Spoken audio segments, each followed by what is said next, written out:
नमस्कार विद्यार्थियों, कैसे हो आप। स्वागत है आपका असिस्टेंट प्रोफेसर सावन धारीवाल की यूट्यूब क्लासेस हिस्ट्री टाइम्स में।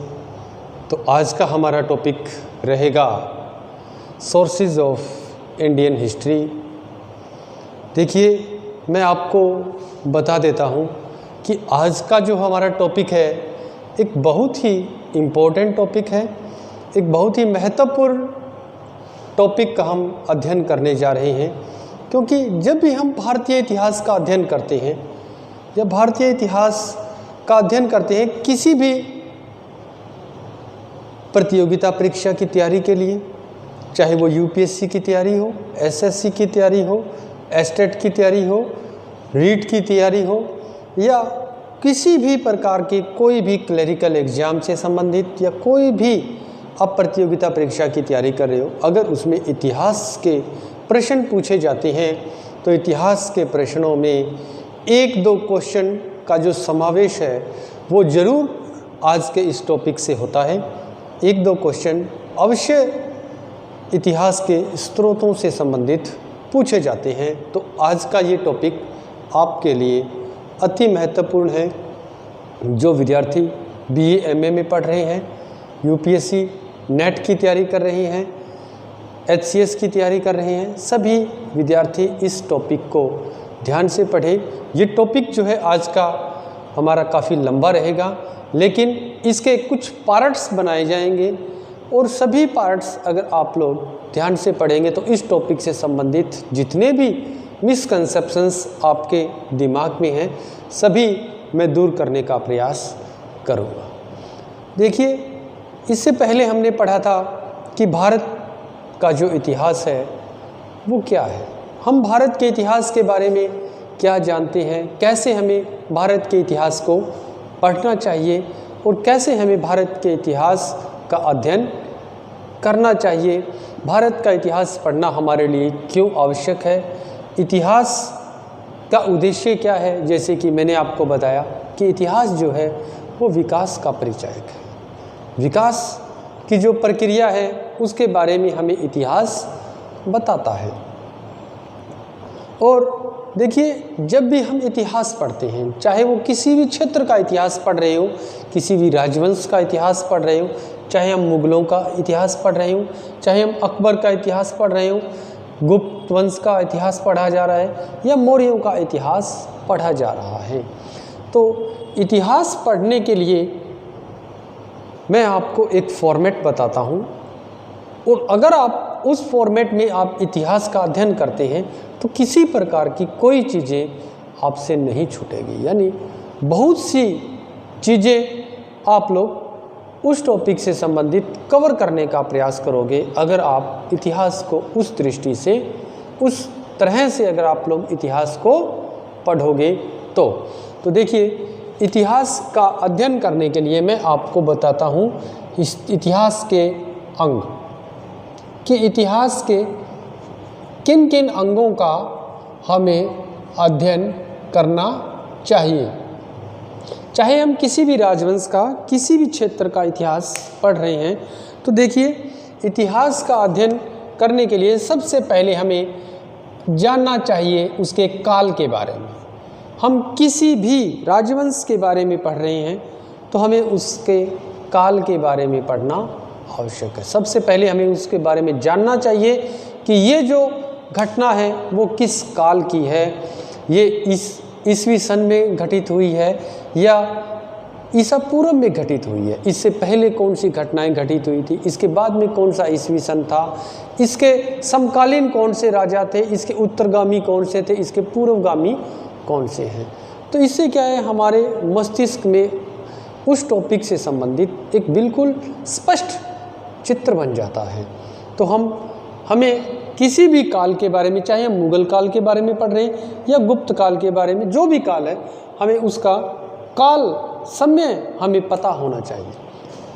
काल मतलब हमें उसका समय पता होना चाहिए कि ये घटना कौन से समय की है। दूसरा, व्यक्ति, हम जो भी काल पढ़ रहे हैं उसके उससे संबंधित जितने भी व्यक्ति हैं सभी व्यक्तियों का हमें ज्ञान होना चाहिए। हमें उससे संबंधित जितने भी व्यक्ति हैं सभी व्यक्तियों का ज्ञान होना चाहिए, यानी उस समय की जो भी राजनीतिक व्यवस्था है, राजनीतिक व्यवस्था की जानकारी हमें प्राप्त करनी चाहिए कि कौन कौन से व्यक्ति इस राजगद्दी से जुड़े हुए हैं, कौन से व्यक्ति जो है वो इस राज्य के प्रशासन में सहयोग कर रहे हैं, कौन से व्यक्ति जो है किस प्रकार, कौन से व्यक्ति जो है वो इसके समकालीन थे, किन व्यक्तियों ने इस राजगद्दी को प्राप्त करने में उसकी सहायता की, कौन सा व्यक्ति जो था वो किस स्वभाव का था। तो ये सारी बातें हमें उन व्यक्तियों के बारे में जाननी। आगे है स्थान के बारे में। हमें उस समय की भौगोलिक व्यवस्था भी, जहाँ का भी हम अध्ययन कर रहे हैं इतिहास में, उस जगह की जो भौगोलिक अवस्था है, उस समय की भौगोलिक अवस्था का ज्ञान हमें होना आवश्यक है। जैसे कि हम दक्षिण भारत का इतिहास पढ़ रहे हैं तो हमें दक्षिण भारत में जिस प्रकार की भौगोलिक व्यवस्था है उसका वर्णन करना चाहिए। मान लो कि हम विजयनगर साम्राज्य के बारे में पढ़ रहे हैं तो विजयनगर साम्राज्य के उत्तर में कौन सा राज्य था, विजयनगर साम्राज्य के दक्षिण में कौन सा राज्य था, विजयनगर के पूर्व में, पश्चिम में, यानी विजयनगर के जो पड़ोसी राज्य हैं उनके बारे में हमें जानकारी होनी चाहिए। इसके अलावा उसके जितने पड़ोसी हैं सभी के बारे में जानकारी, ताकि हमें पता लगे कि इसके राज्य के साथ युद्ध हुआ या कैसे इस राज्य के साथ इसके संबंध थे। काल के बारे में, व्यक्ति के बारे में, स्थान के बारे में, और उस समय क्या मुख्य घटनाएं घटित हुई, घटनाक्रम की जानकारी भी हमें अवश्य रूप से जाननी चाहिए। कि मान लो कि हम पानीपत का युद्ध पढ़ रहे हैं तो पानीपत के युद्ध में जानना पड़ेगा हमें कि पानीपत का युद्ध कब हुआ था, पानीपत का पहला युद्ध कब हुआ, पानीपत के युद्ध में कौन कौन से व्यक्ति थे, मतलब किन किन राजाओं के बीच में ये युद्ध हुआ, किन किन राजाओं ने कौन से राजाओं का साथ दिया था, उसके बाद कौन से स्थान, किस जगह पर पानीपत का युद्ध हुआ, उस जगह की भौगोलिक व्यवस्था किस प्रकार की थी, और घटना पानीपत के युद्ध में क्या मुख्य घटना घटित हुई थी, ये हमें जानना आवश्यक है। लेकिन सबसे महत्वपूर्ण बात इतिहास को समझने के लिए, इतिहास को जानने के लिए जो है, इनसे भी महत्वपूर्ण बात जो है वो है इतिहास को जानने के स्रोत। हमें सोर्सेज ऑफ हिस्ट्री को जानना आवश्यक है। सोर्सेज ऑफ हिस्ट्री को हमारे लिए जानना आवश्यक है। इतिहास के स्रोत कौन से हैं कि हमें इन घटनाओं की जानकारी मिली तो किस स्रोत से मिली, किस स्रोत से हमें अपनी इन घटनाओं की जानकारी प्राप्त हुई है। क्योंकि मैंने आपको पहले भी बताया है कि इतिहास जो है वो हमेशा तथ्यों पर निर्भर करता है। हमारे पास तथ्य होने चाहिए कि आज हम जो बात कह रहे हैं वो बात क्या है, कहाँ पर लिखी गई है, उसका प्रमाण क्या है हमारे पास। क्योंकि हम इतिहास में कोई भी बात ऐसे अपनी तरफ से नहीं जोड़कर कह सकते, उसके पीछे कोई ना कोई प्रमाण होना आवश्यक है। मान लो कि हम ये बात कह रहे हैं कि मौर्य जो थे वो मयूर पोषक थे या मोर पालने वाली एक प्रजाति थी, तो हमारे पास क्या प्रमाण है। हम कह सकते हैं कि हेमचंद्र के परिशिष्ट पर्वन में, जैन साहित्य में ये बात लिखी गई है कि जो मौर्य थे वो थे मयूर पोषक एक प्रजाति थी। तो किसी भी बात के बारे में जानने के लिए हमें हमारे पास उससे संबंधित तथ्य होने चाहिए, स्रोत होने चाहिए किसी भी जानकारी को जुटाने के लिए। केवल तभी हमारा जो इतिहास लेखन है और इतिहास का अध्ययन है वो सार्थक माना जाता है। और इसीलिए आज का जो हमारा टॉपिक है सोर्सेज ऑफ इंडियन हिस्ट्री महत्वपूर्ण है। देखिए, किसी भी देश के इतिहास को जानने के लिए, किसी भी देश का अगर हम इतिहास जान रहे हैं, किसी भी भौगोलिक व्यवस्था का हम इतिहास जान रहे हैं, किसी भी सभ्यता और संस्कृति के बारे में अगर हम जान रहे हैं, तो उससे संबंधित हमारे पास सामग्री होना अति आवश्यक है। कहाँ से हमने ये बात उठाई है, वो ज्ञान हमें होना आवश्यक है। और इनसे जो भी अगर हम इतिहास का अध्ययन करेंगे, जो बातें हम तथ्यों के आधार पर कहते हैं, तो वो अति महत्वपूर्ण बातें होती हैं। जो बातें हम तथ्यों पर आधारित कहते हैं, तो वो बातें ज़्यादा महत्वपूर्ण होती है हमारे लिए, क्योंकि इतिहास जो है वो हमेशा तथ्यों पर आधारित है। इतिहास हमेशा तथ्यों पर आधारित है, और इतिहासकार अगर तथ्यों पर आधारित बातें लिखता है, कहता है, तो उसका जो इतिहास है वो प्रमाणित माना जाता है। अभी देखिए कि हमने जाना कि इतिहास को जानने के लिए हम अनेकों प्रकार के स्रोतों का, तथ्यों का प्रयोग करते हैं, जिनके आधार पर हम ये कह सकें कि निश्चित रूप से ऐसा हुआ था या ऐसा हुआ होगा। लेकिन उसके लिए हमारे पास कुछ प्रमाण होने चाहिए। तो वही प्रमाण क्या है? इतिहास को जानने के स्रोत हैं। तो हम पढ़ेंगे कि इतिहास को जानने के कौन कौन से स्रोत हैं। देखिए, इतिहास को जानने के जो स्रोत हैं वो 3 प्रकार के स्रोत हैं। सबसे पहले हम लेंगे इतिहास को जानने के पुरातात्विक स्रोत। इतिहास को जानने के पुरातात्विक स्रोत। पुरातात्विक स्रोत, उसके बाद साहित्यिक स्रोत,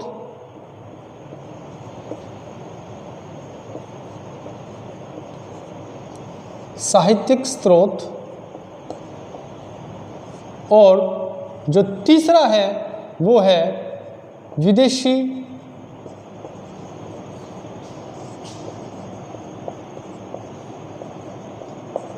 यात्रियों के विवरण।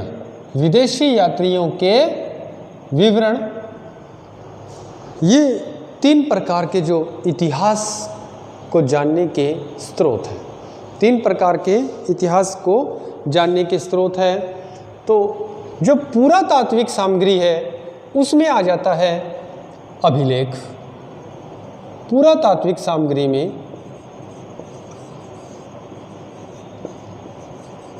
अभिलेख,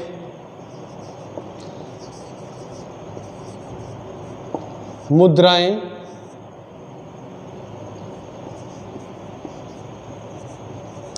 सिक्के, इसके बाद है भवन, और उस समय की इमारतें। जब हम खुदाई करते हैं तो खुदाई में हमें किसी भी काल से संबंधित, अनेकों कालों से संबंधित, अनेकों स्थानों से हमें कुछ मूर्तियां मिलती हैं, कुछ सिक्के मिलते हैं। तो वो सभी क्या है? वो सभी पुरातात्विक स्रोत हैं। वो सभी पुरातात्विक स्रोत हैं। और अब है इसमें साहित्यिक स्रोत। ऐसे स्रोत जो केवल लिखित फॉर्म में मिलते हैं। ऐसे स्रोत जो कि लिखित फॉर्म में मिलते हैं वो साहित्यिक स्रोत होते हैं। और साहित्यिक स्रोत में पहले जो साहित्य है वो है लौकिक साहित्य।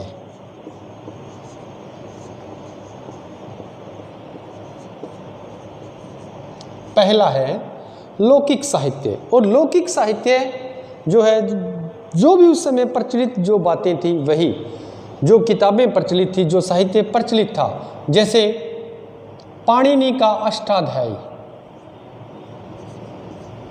पाणिनि का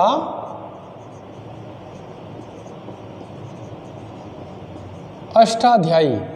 पाणिनि संस्कृत का एक बहुत ही प्रख्यात विद्वान था, जिसने कि अष्टाध्यायी एक पुस्तक, एक ग्रंथ लिखा था। और अष्टाध्यायी जो ग्रंथ था पाणिनि का, वो उस समय का सर्वप्रथम लिखा हुआ व्याकरण से संबंधित एक ग्रंथ था।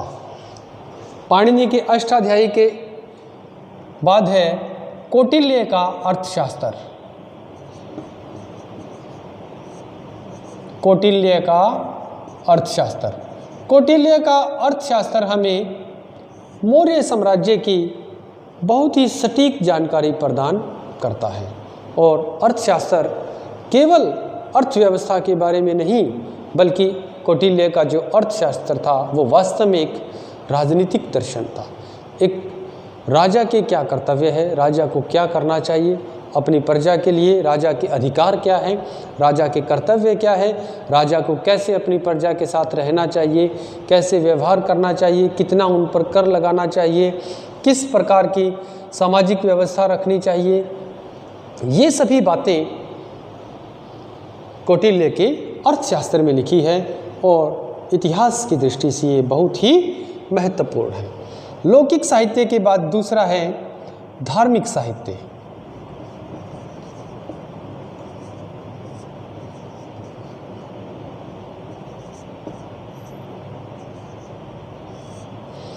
धार्मिक साहित्य आगे दो प्रकार का धार्मिक साहित्य बनता है। धार्मिक साहित्य दो प्रकार का है,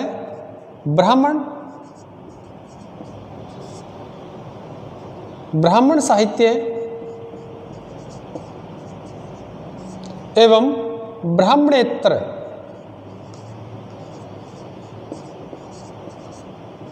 ब्राह्मण साहित्य और ब्राह्मणेतर ये दो प्रकार के हैं। ब्राह्मण साहित्य में है जैसे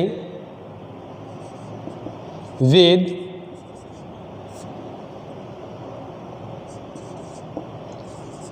उपनिषद,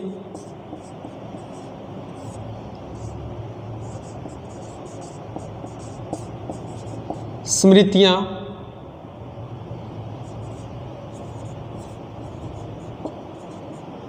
वेदांग। वेद, उपनिषद, स्मृतियां, वेदांग, पुराण, वेद, उपनिषद, स्मृतियां, वेदांग, आरण्यक,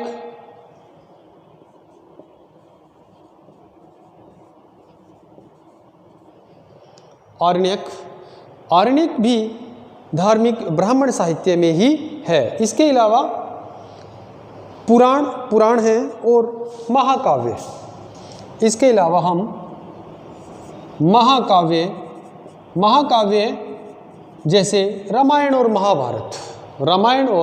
महाभारत जो है वो भी क्या है, ब्राह्मण साहित्य है।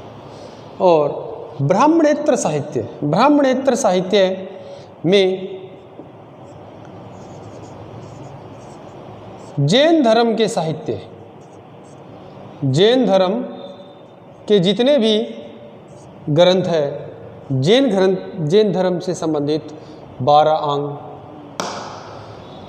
और हेमचंद्र का परिशिष्ट प्रबंध है, या जितने भी जैन धर्म से संबंधित साहित्य है वो सभी।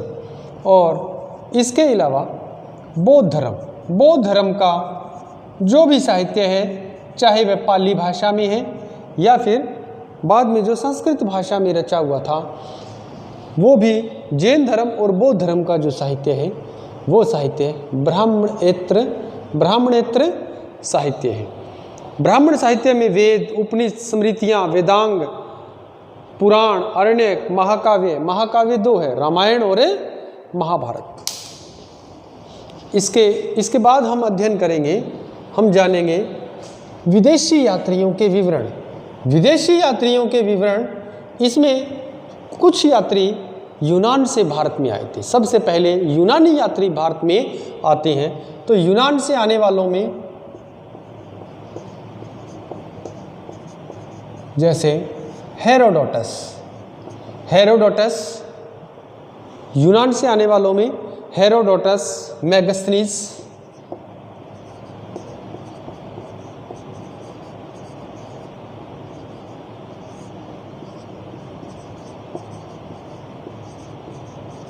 निरियाकस,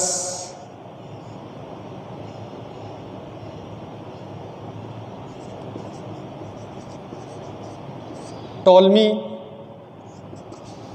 Herodotus, Megasthenes, Nearchus, Ptolemy, डाइमेकस,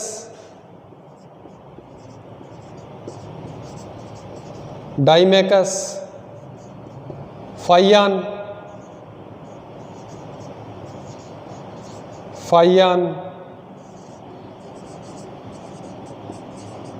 Hiuen Tsang. Faxian और हवेनसांग दोनों चीनी यात्री जो थे वो भारत में आए थे। इसके अलावा इत्सिंग,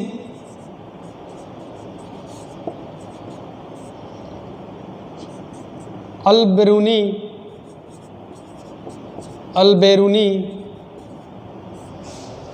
हवेनसांग, इत्सिंग, अल्बेरूनी, ये जो विदेशी यात्री जो थे वो भारत में आए। उन्होंने भारत के बारे में अपने विचार अपनी अनेकों पुस्तकों में लिखे और उन पुस्तकों के उद्धरण जो है वो हमें प्राप्त होते हैं और बहुत सी पुस्तकें मूल रूप से भी प्राप्त होती हैं, जिनका अगर हम अध्ययन करते हैं तो हमें पता चलता है कि भारत में इस प्रकार की राजनीतिक व्यवस्था थी, इस प्रकार की आर्थिक व्यवस्था थी, इस प्रकार का लोग जीवन यापन करते थे, इस प्रकार की सामाजिक संरचना थी। तो विदेशी यात्रियों के विवरण हेरोडोटस, जिसने कि हिस्टोरिका लिखी, यूनानी विद्वान था, इतिहास का पिता भी जिसको कहा जाता है। मेगस्थनीज, इसकी पुस्तक का नाम, मेगस्थनीज की पुस्तक का नाम क्या था? इंडिका। मेगस्थनीज की इंडिका पुस्तक थी जो कि मौर्य काल के बारे में हमें बहुत ही महत्वपूर्ण जानकारी प्रदान करती है। हालांकि मेगस्थनीज की जो इंडिका है वो मूल रूप से तो उपलब्ध नहीं है, लेकिन उसके उद्धरण अनेकों ग्रंथों में मिल जाते हैं। इसके अलावा टॉलमी का भूगोल, जो कि भारत के भूगोल के बारे में हमें अनेकों बातें बताता है। टॉलेमी का भूगोल अनेकों जो ये जैसे अल्बेरूनी है, अल्बेरूनी ने भारत के बारे में बहुत कुछ विवरण दिया। अपने भारत की जो यात्रा की, उस भारत की यात्रा में अल्बेरूनी ने अपने प्रमुख ग्रंथों में भारत के बारे में बहुत सी महत्वपूर्ण बातें हमारे साथ शेयर की। फाइयान, हवेनसांग जिसको तीर्थयात्रियों का राजकुमार कहा जाता है, इसने सीयूकी नामक एक ग्रंथ लिखा, सीयूकी नामक ग्रंथ लिखा, और जो कि भारत में रहकर बौद्ध धर्म का अध्ययन कर रहा था। फाइयान, जिसने कि फाको की लिखी, और फाइयान ने भारत की अर्थव्यवस्था के बारे में बातें बताई। जैसे कि उसने बताया कि भारत में मुद्रा के रूप में कौड़ी का प्रयोग किया जाता था। ये बात फाइयान ने अपने ग्रंथ में लिखी। तो इन सभी विदेशी यात्रियों के विवरणों से साहित्यिक स्रोत जो कि लिखित रूप में, चाहे वो पाली भाषा में हो या प्राकृत भाषा में, बाद में संस्कृत में भी लिखे हुए हमें मिलते हैं। इनसे हमें तत्कालीन समाज के बारे में और तत्कालीन जो राज्य है, राजा है, उनकी कर प्रणाली, उनकी अर्थव्यवस्था, वहाँ की भूगोल आदि के बारे में अनेकों जानकारियाँ मिलती हैं। वेद, ब्राह्मण साहित्य में अगर हम देखें वेद, तो वेद संख्या में 4 थे। वेद संख्या में कितने थे? 4। उपनिषद थे, स्मृतियाँ थी, वेदांग थे, वेदांग संख्या में 6 थे, पुराण 18 थे, आरण्यक, महाकाव्य, रामायण और महाभारत थे। वेद थे, उपनिषद थे, इन सभी से हमें तत्कालीन समय के बारे में जानकारी मिलती है। और सबसे ज़्यादा जानकारी हमें वैदिक काल की वेदों से प्राप्त होती है। वेद संख्या में कितने थे? 4 वेदों से हमें उस समय की बहुत ज़्यादा जानकारी प्राप्त होती है। अभिलेखों से, अभिलेख मुख्य थे। अभिलेख हमें अशोक के प्राप्त होते हैं। अशोक भारत का पहला सम्राट था जिसने कि भारत में अभिलेख खुदवाए थे। मुद्राएं, अनेकों राजवंशों से संबंधित जो मुद्राएं थी उनसे भी हमें जानकारी मिलती हैं। सिक्के, उस समय के जो खंडहर है, स्मारक है, भवन है, उनसे भी हमें अनेकों प्रकार की जो जानकारी है वो प्राप्त होती है। तो इन सभी बातों से हम इतिहास के जो स्रोत है उनको जानते हैं। अगर हम किसी भी राजवंश का, किसी भी काल का इतिहास जानते हैं और उस इतिहास को अगर हम पुरातात्विक स्रोतों, साहित्यिक स्रोतों और विदेशी यात्रियों के विवरणों के आधार पर अगर हम उसको परखते हैं तो हमारा इतिहास जो है वो प्रमाणिक इतिहास होता है और उस इतिहास की काफ़ी वैल्यू होती है। ये जो क्वेश्चन है, इसी प्रकार के जो प्रश्न हैं आपसे अनेकों प्रतियोगी परीक्षाओं में पूछे जाते हैं और हर प्रतियोगी परीक्षा में ये प्रश्न आप लोगों से क्वेश्चंस जो है वो पूछे जाते हैं। इतिहास के अगर कहीं 10 क्वेश्चन पूछे जाते हैं, 10 क्वेश्चन में से श्योरली एक क्वेश्चन इतिहास के स्रोत के बारे में मिलता है। अभी इतना ही करेंगे और इतिहास के आगे जो स्रोत है उनके बारे में हम part 2 sources of Indian history के पार्ट 2 में हम अध्ययन करेंगे। तो बहुत बहुत धन्यवाद आपका। अगर आपने इसी प्रकार के वीडियोस देखने हैं तो कृपया आप मेरा YouTube चैनल लाइक और सब्सक्राइब कीजिए। अगर आपको अच्छा लगे तो आपको इसी वीडियो को आगे कंटिन्यू करेंगे, sources of Indian history part 2।